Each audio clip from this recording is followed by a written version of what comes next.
and that's what makes it more fun. But for the meanwhile, let's take a look over at this map pick. I believe I have that open here. Yeah, I do. All right, so we're going to fill this in as we go, just to add to the intensity. But now, blue and the beta males, they ban away Dragonshire. Can't connect stuns. Gonna be banning away that Battlefield of Eternity. Blue and the beta males, again, gonna ban out Tomb of the Spider Queen. So we're definitely gonna have some different maps here. 2 of the 3 maps we just watched are gonna be banned. So at the very least, gonna have some difference. Final map ban gonna be the Garden of Terror. But now, the real question is, what map did they choose for game 1? Now, obviously, I don't know the order specifically, so either one of these teams could have actually been first banned. That was just a reenactment for dramatic reasons. But map number 1 is going to be Infernal Shrines. Gonna be an absolute blast. I love Infernal Shrines. It used to not be one of my favorite ones, but it's slowly grown on me. I've just been having a blast with it. Same with Deanshire. I actually used to hate Deanshire, but now Deanshire is probably one of my top maps. But now, no break. Gonna head right into this game. Best of 3 between blue and the beta males, and can't connect stuns. Now, this is going to be the fun one. Boom. And we are getting started here. So it will be Hanzo, as I forgot to turn off the music. 1 second. It's just really distracting hearing a jazz solo. But it will be Hanzo, Hogger, Chromie, Johanna, and Rhaegar on the side of blue and the beta males. On the side of can't connect stuns, it is going to be Tychus, Diva, Mephisto, Diablo, and Anduin. That's going to be a lot of late game scaling. I mean, once level 16 comes through, depending on the talent, assuming it is the Skull Missile talent, the Mephisto really gets powerful, and it is going to be the Skull Missile talent. It is going to be unyielding power.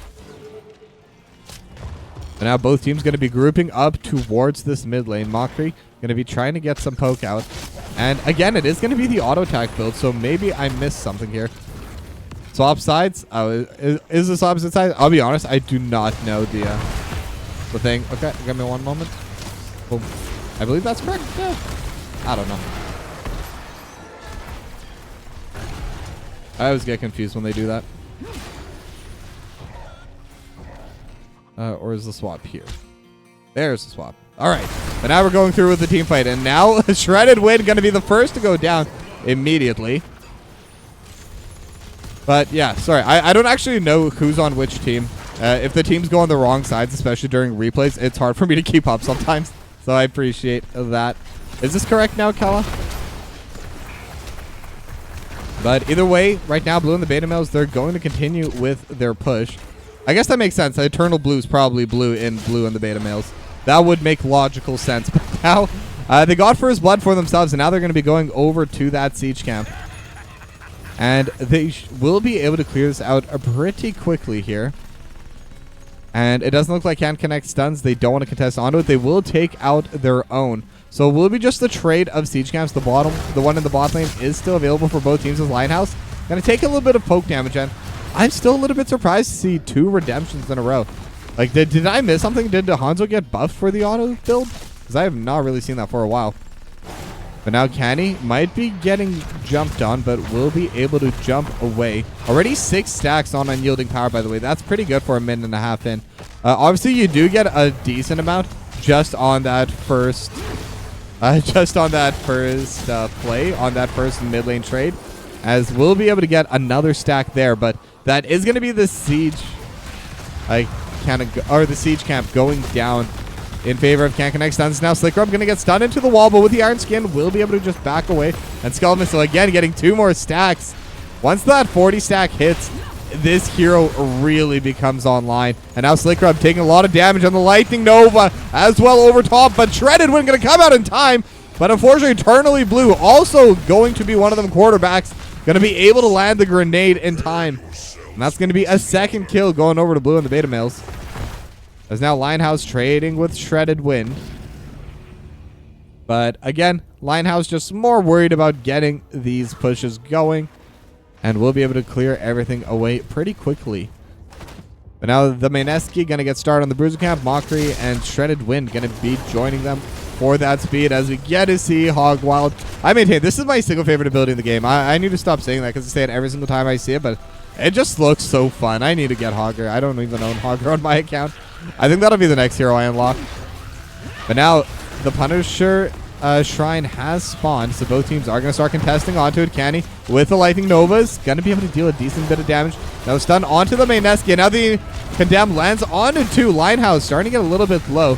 The Giblets will be able to heal back up a little bit, but overall, it is going to be under control for Can't Connect stuns, and now the self-destruct is going to be coming through, and a lot of damage going to get hit onto the Maineski and Slick Rub, and now with the overpower, the Maineski could be in a bad spot. Staggering Blow does buy a little bit of space, but the Chastise lands, and that's going to be the first kill of the fight. But now McGiblets and Linehouse both low, but both will be able to back away. 36 skeletons already as another Skull Missile lands in the back line as Canny and McGiblets also get taken down very low. But now with that, the Frozen Punisher will spawn and they can start pushing into the bot lane. 17 stacks of unyielding power already. Max stacks on Redemption. But now Slick Rub is going to be able to catch this Frozen Punisher. Will start pushing it out as Canny, again, jumping into the back line. Going to deal a little bit of extra damage there. But now the rest of the squad is going to be finishing off this wall, and it's Eternally Blue. Going to try to get a little bit of damage over onto the fort itself. And Canny buying a little bit of space with that Lightning Nova. But McGiblets could be in a bad spot, but with the Shadow Charge, going to be able to get away from the fort. As now Canny has that level 20 stack, and that makes the Skull Missile deal more damage. So Canny is scaling very quickly. And look at this push on the top side. The Maineski still hasn't had a chance to clear this out fully.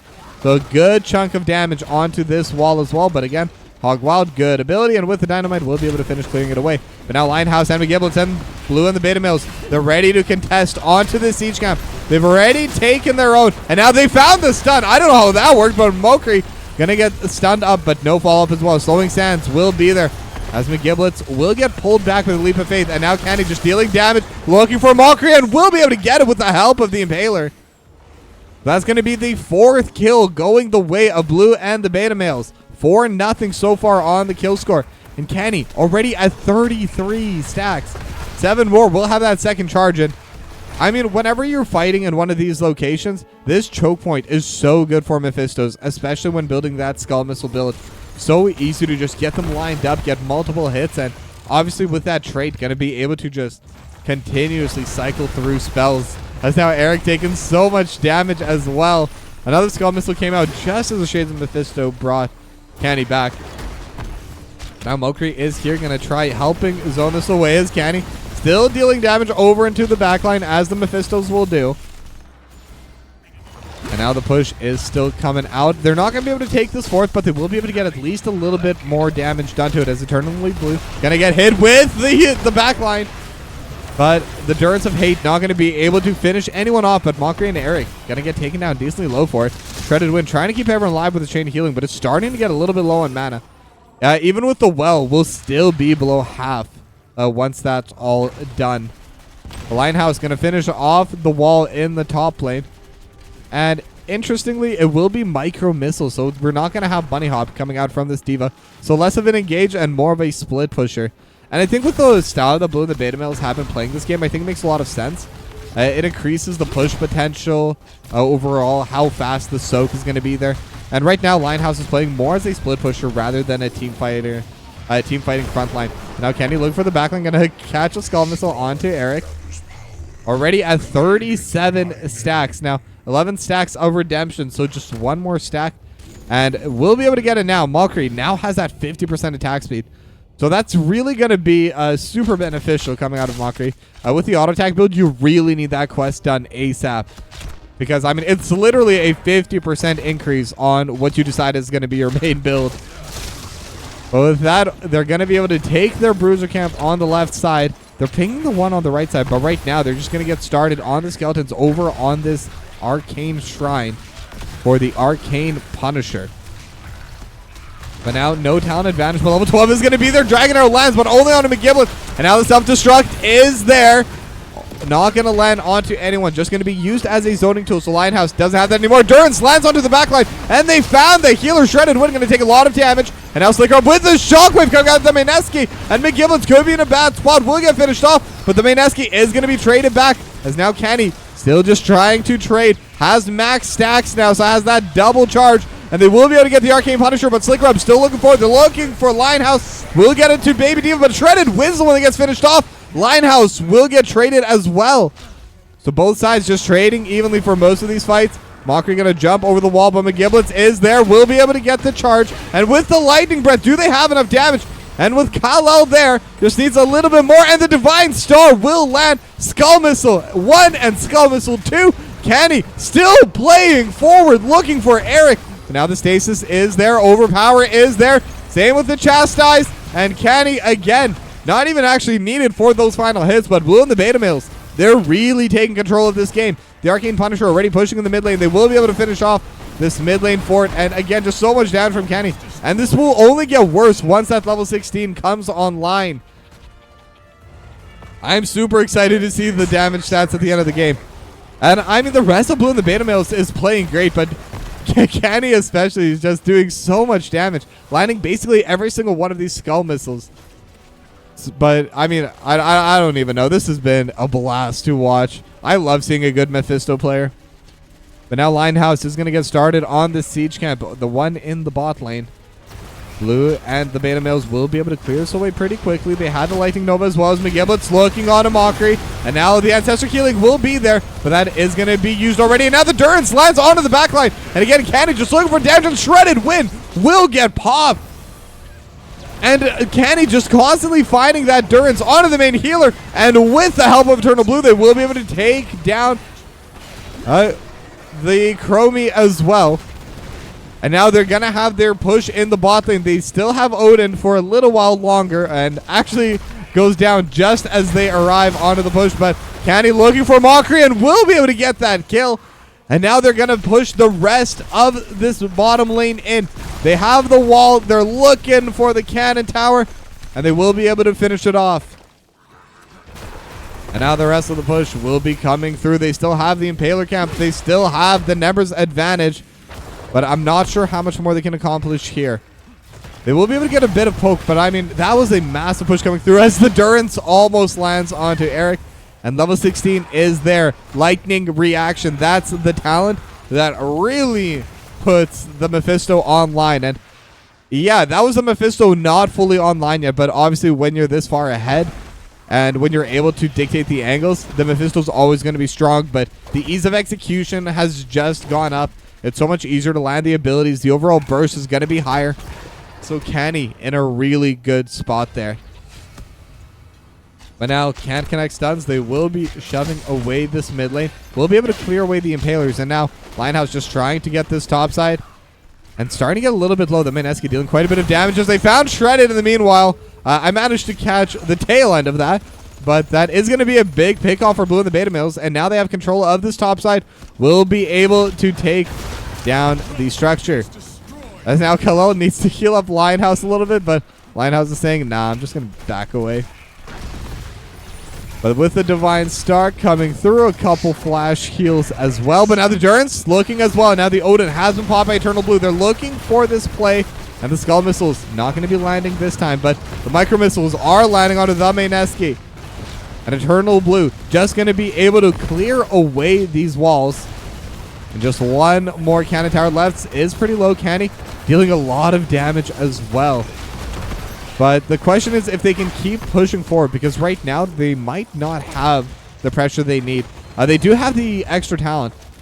So they do have the level 16s that Can't Connect Stuns have yet to get. So this is an opportunity for them to play aggressive. And McGiblets is seeing the play, is spotting out onto them. Slick Rub going to get stunned into the wall, overpower as well. But the Ancestor Healing is going to be their Lightning Breath just to zone them away. And that should all have been done just to take this one Bruiser camp and overall pressure over on the top side. Because during all this, Lionhouse just absolutely clearing away onto this camp. And now they will finish off this top wave. And the Bruiser camp is pushing, but I don't think they have the pressure for it. I think they're going to stay back a little bit and walk in with this Mortar Punisher. That's going to be the real go button. Now level 16s have been hit by Can't Connect stuns. So CCS is in an equal state as the Durns almost lands on a Slick Rub, but will be sidestep. And now the cannons are here and the Mortar Punisher is here. This is a great opportunity to try going for it. The staggering blow onto Lionhouse. Canny jumping into the backline, just trying to push onto Eric, and will be able to zone away the Chromie a little bit. As now there is the push coming out. Eternal Blue not going to be using the Durns, but the Mayneski almost gets burst down, and Lionhouse jumping into the backline as well. Staggering blow is going to prevent it, and look at that stun. Shockwave as well, and they're looking for Lionhouse. Slick Rub trying to take him down, but will be able to get back into the mech. Slick Rub, unfortunately, has no mech to get back to. That will be a 1-for-0 so far, but Lionhouse starting to get low as well. Now the Mayneski gets hit by the Punisher, and Kenny is there to follow. So it's now 3v5. Lionhouse trying to slow everyone down. Will get a D-mech'd again. So Baby Diva trying to run away. Mockery with a few more autos might be able to get it. And with that, with the leap of faith from Kal-El is going to be able to keep Lionhouse alive for now. As McGiblets finds Eric. Lightning Breath coming through as well, but Mockery going to be able to take down Eternal Blue in the meanwhile. And now Light Bomb not going to be able to land with that slowing stance. McGiblets not going to be able to keep pushing him through with that. And now Mockery is trying to win. They're going to be able to take down McGiblets. And this was a big fight for Can't Connect Suns. They're able to bring something back. But Canny still deals so much damage. Looking for a shredded win. But not going to be able to find it. And as this is going on, the cannon is still pushing into this bot side. It should get cleared away here by the Mayneski, but this bottom keep pretty low as well. But Slick Rub looking on to Canny, and Canny's a big target. If they're able to take down this Mephisto, that's going to be a lot of damage missing. And Canny will get taken down. Condemned lands on it too as well. And the Chastise gets dodged. The Dragon Arrow is there, and the slowing stance. Kal-El is super low, but the Divine Star will be able to keep them alive. And with the flash healing, we'll be able to get back to normal HP. Has the well as well. But Piercing Sands now available for Eric. So this is going to be a big power spike for this Chromie. But now level 20s are up for Blue and the Beta Males. So this will be a pretty big spot for them as well. But now over in this top side, I Can't Connect stuns. They are going to try stealing away this Bruiser camp. And again, without Canny, they definitely can start playing a little bit more aggressively. A mass amount of their damage really is from that Mephisto. Eternal Blue deals a lot too. Don't get it wrong. Eternal Blue has been doing great this game, but the amount of pressure that Canny applies to these fights just makes it so difficult for Blue and the Maid of Males to try and engage. And at the same time, there's a risk-reward thing where the risk for taking it is much higher, because if they win the fight, I mean, yeah, they win the fight, but if they lose the fight, they're going to lose a lot of their structures. And having an even fight when overall you don't really need to isn't really worth it for Blue and the Beta Males. And it's not even even. They would be slightly behind that 4v5. But now level 20 is going to be hit by both these two teams. The Mayneski going to just use a staggering blow, make sure Lionhouse stays away. As the Bruiser camp actually slowly pushing out this top side.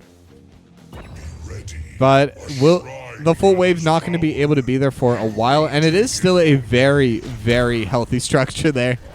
That Ford shouldn't go down here, but the Shrine is going to be activating now. It will be here in the mid lane. Going to be that, I believe the Arcane one is the... No, Frozen one's in the middle. You know, I don't even know. Let's just find out when I click on it. Can't Connect Stun's going to take their Bruiser camp as the Shrine is going to be activatable in about 1 second. It looks like both teams are getting ready for it. And it is the Frozen one. Okay, I was right the second time. I mean, I had 2 out of 3 options, so. But with that, Blue and the Beta Males, they're going to be on it first. Odin even going to get popped for it just to be able to safely and quickly take down these skeletons. But now the fight is starting. Lionhouse immediately going to get D-mech. And now they're looking for it, but with the Durance, not going to be able to land into the back line. Dragon Arrow will, though. And now Candy starting to get low. Blessed Shield lands. Slick Rub looking towards Candy, but not going to be able to find it. Kal-El will be the one targeted, but again, the area of effect coming out is just so high. And Blue and the Beta Males able to take down the first member. And now the Mayneski looking for the backline. Eric as well, but McGiblets is going to be in the middle of the fight. And with the Lightning Breath, with the Light Bomb, Eric is going to be the next to go down. Shredded Wind to follow. And that's a massive kill going over for Blue and the Beta Males there. 3-0 so far. Slick Rub looking to follow. They're able to take down Hogger and make that a 5-0. And that should be it. That should just be game for blue and the beta males as they're going to rush straight through the top lane. Really, really well fought. They're going to take the Frozen Punisher just for funsies. And, I mean, if Can't Connect Stuns were able to win that fight, they actually had a pushing top lane right now. So that was a dangerous fight for blue and the beta males as well. But again, once those team fights go through those choke points, it's just so hard to deal with the Tychus, the Mephisto. Just really everyone on their team just performs so well in those tight choke points. But blue and the beta males, they will be able to take game number 1. But let's take a look at these stats. Hero damage, 65.7k on Candy and Eternal Blue at 59.1. Like I said, these two carries, they've been free hitting most of the game. But actually, I didn't even notice this, but this Hanzo's also at 70. A lot of that's a bit fake damage, though, because whenever you're into a Diablo and a Diva, you're going to be able to raise your DPS stat quite a bit. But even so, 70k is really good. But with that, I will need to take a short break. And before I do, once again, a huge thank you to Starlight Children's Foundation for sponsoring today's stream. And again, be sure to donate. The link is in the chat, !donate to go. Be sure to follow them on social media. Facebook.com/Starlight Children's Foundation, Instagram.com/Starlight Children's Foundation, and X.com/Starlight US. If you want the links, they're right down there in the description. And again, donate today. Your support ensures that kids facing fear, loneliness, and anxiety related to medical treatments have a chance to do what they do best, play. And all of us here are gamers. You know that. I know that. Let's help the kids know that as well. And now with that, going to go to a short break. And when we come back, it'll be game number 2 and possibly game number 3 of the series. So don't go anywhere.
All right, and we're back. Let's get set up for this next game. Probably should have done that during break, but I was really enjoying my tea. I'll be honest. I was like, I am so relaxed, so calm right now. But either way, game number 2 is going to be the one repeated map that was even possible.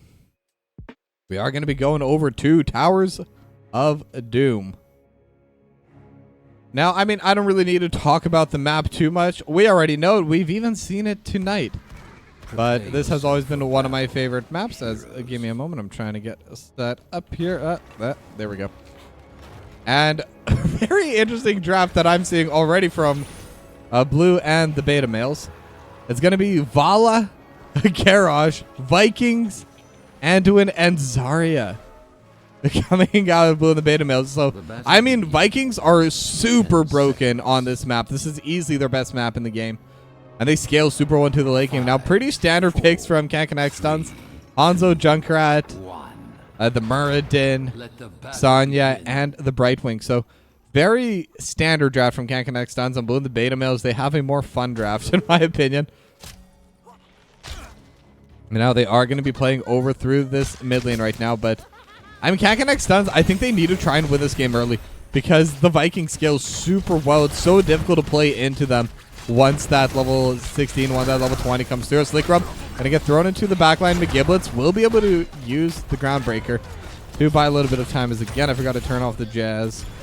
But Linehouse will be able to finish clearing away this mid lane. And now both sides going to aim towards the bot side. Slick Rub will land the Stormbolt onto Eternal Blue. And a couple of grenades going to be landing onto McGiblets as well. And now both sides will just be able to push these lanes out. And Blue and the Beta Male is not going to miss too much soak in this bot lane, though they did miss the full soak of the first 3 minions. You'll have to take those reduced little globules, I believe, anyway. But again, it's going to be the auto attack build coming out from Mockery as Mockery gets taken down a little bit low. McGiblets looking for Shredded Wind and will be able to get the Wrecking Ball forward and they will be able to get the first blood as well. Blue and the Beta Male is in a really good spot. And now Slickrum actually gets interrupted on the Dwarf Toss. No other escape will be there. And it's going to be 2-0 so far. As now Eternal Blue going to get caught in the trap. Concussion Mine as well. But the team is there. Eternal Blue low on mana though. Lionhouse starting to get a little bit low on HP. But I don't think they will be able to contest onto this regardless. So Blue and the Beta Male is going to be able to steal away this camp. And again, it's going to be, meanwhile, in the off lane, it is going to be Candy doing a 1-2 split. Olaf and Eric in the mid lane, and Balog over in the top lane. And it looks like these two are in one control group, by the way. So for anyone who wants to learn this kind of thing, now Eric's going to be splitting over to the top side. But yeah, putting them into control groups just sometimes makes things quite a bit easier. But now McGiblet's running forward, going to be able to find Mockery. And look at that push. Mockery going to get burst down immediately. And McGiblets will just get healed back up by Kalo. That's a massive speed boost. And that's going to be that speed barrier coming in from Linehouse. That is terrifying. I've never seen this combo. And I'm thankful that I've never seen that combo because what are you doing to that? That's actually... okay, sorry. That's just freaking me out a bit. But now they're going to be able to take down most of this wall. They even have the Sapper Camp land and just need a little bit more damage to finish off this final one. As McGiblin, again, just going to pull back Shredded Wind. And now with the Concussion Mine, they're actually going to pull back McGiblin. And Shredded Wind will survive at 160 HP. But again, with that speed barrier and McGiblin being able to just toss whoever with that Wrecking Ball, it's so difficult to play into that. Now, Linehouse trading with Slick Rub. McGiblets is pretty low, but again, the healing from Kalo will be more than enough there as Slick Rub gets chastised right underneath the towers. Eric is trying to get it, but Linehouse is in the back line. They're looking for more. Eternal Blue low on mana, though, but does have the autos. It is the Creed build. Shredded Wind taking so much damage, but with the traps, not going to go down yet. But Linehouse actually going to get thrown into the back line. It's on the wrong side of the map and will get taken down. But that is going to be 2-0 so far in terms of the altars. The Mainescu trying to take down Eric as the Vikings just doing what the Vikings do, which is just being annoying on this map, just preventing any of the altars from going down. Mockery trying to take down the Olaf and will be able to. Now Slick Rub looking for the play here, looking to finally take the altar. So will be 2-for-1 in terms of altars in favor of Blue and the Beta Males. They will be able to take control of the bottom one, and they got the top right one, but the team fight kind of going the way of Can't Connect Stunts. I mean, they killed one of the Vikings, and most importantly, they took down the Zarya. And Linehouse is definitely a big part of this build, but now Slickrub in the middle of everyone. Concussion Mine going to split up the fight, and with the Dwarf Toss, might be in a better spot as Eternal Blue still chasing, and the Chastise does land, and Slickrub will be able to survive. Groundbreaker does land onto Mockery, but just onto Mockery. But the wall will get finished off as Eric's throwing out the grenades, just trying to zone them away, trying to push out these minions.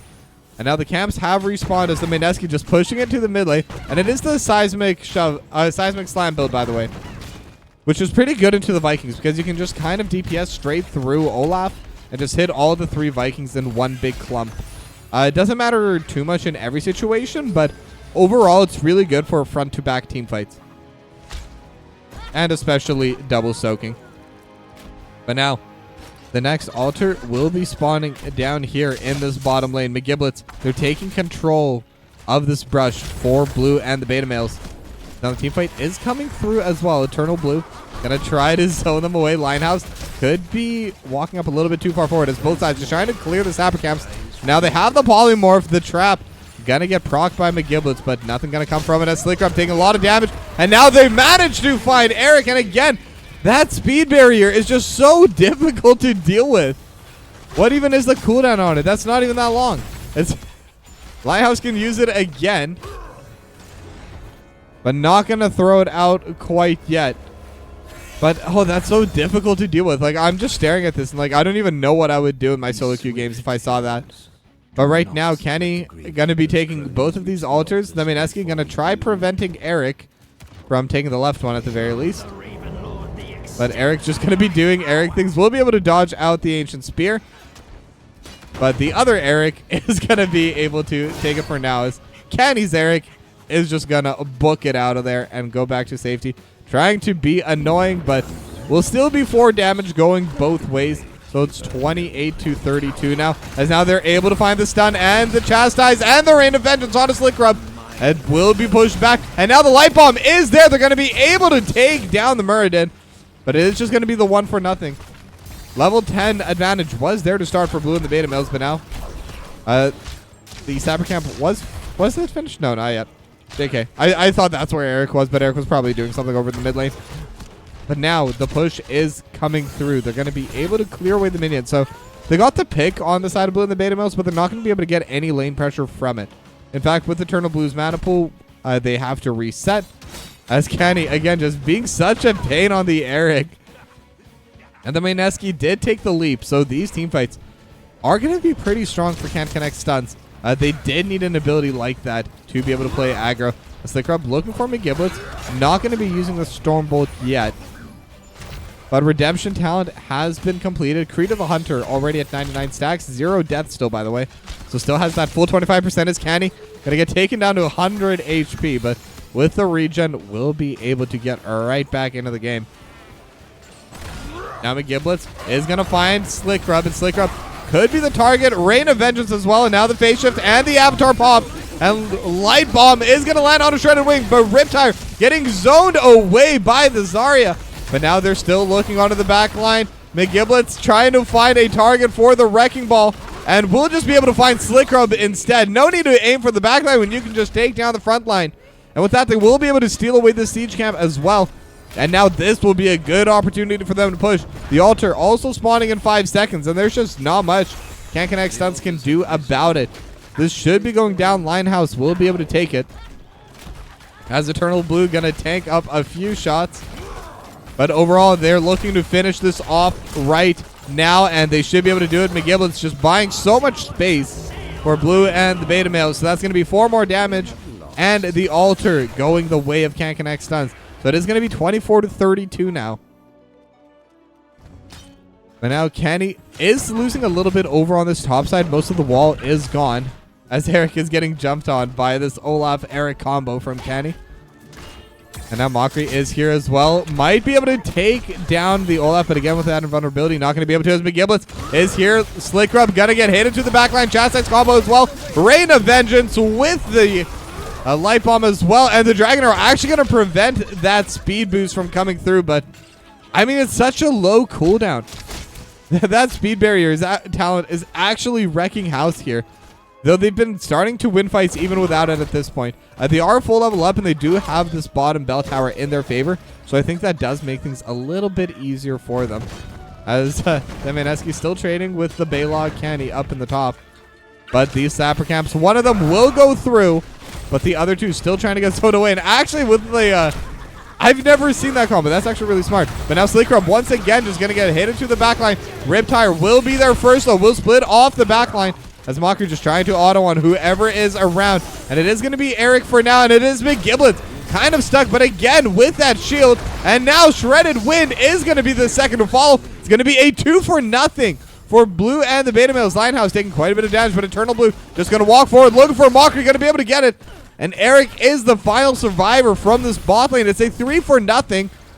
And Blue and the Beta Males, they're just playing extremely well. They're playing extremely cleanly right now. As the next two altars are spawning, and these are worth 5 each now.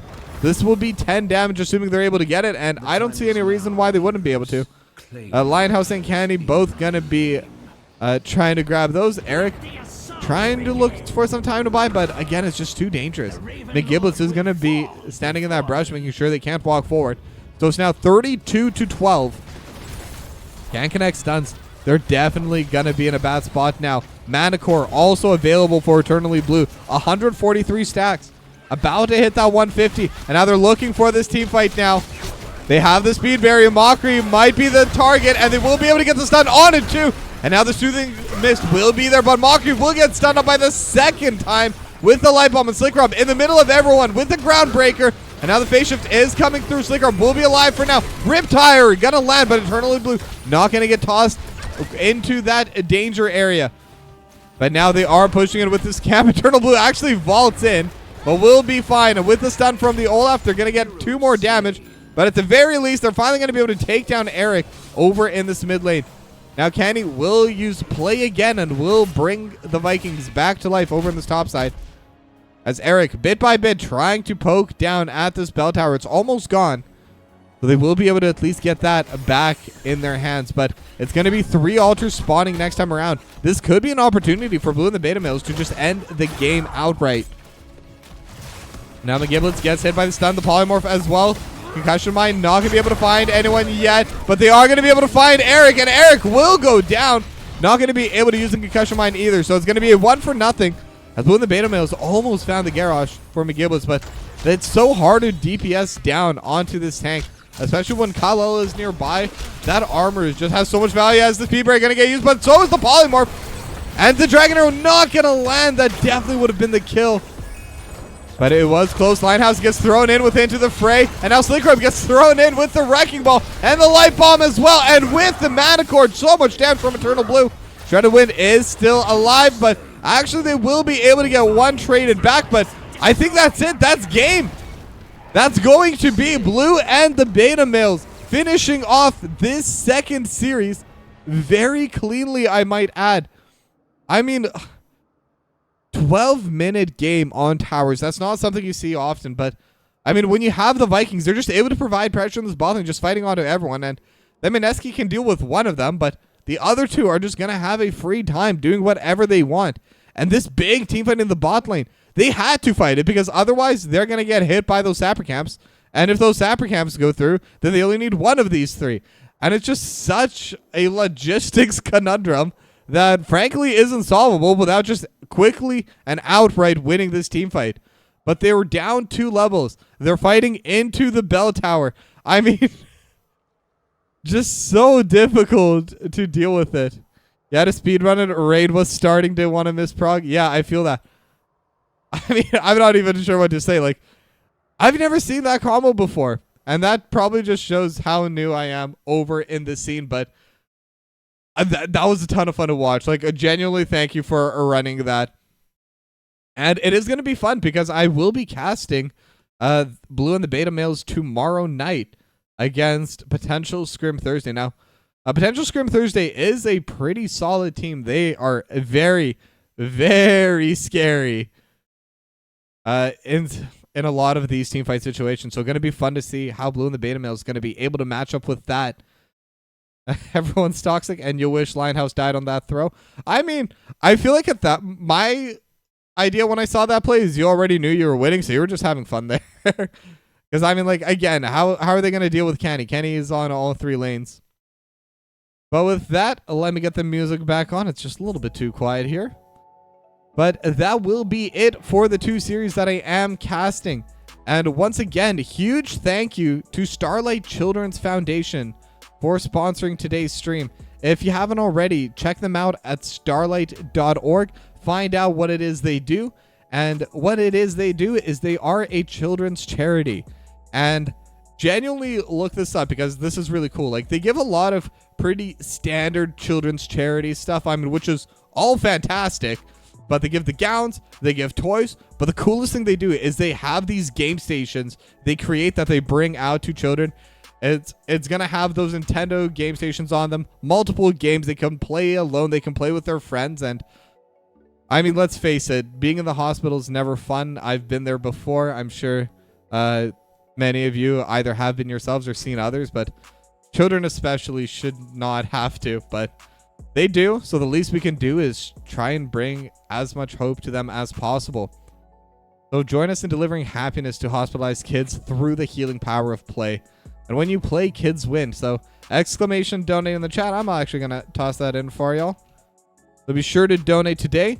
If you're not sure if you want to donate now, you want to look into them, completely understand it, check them out at starlight.org.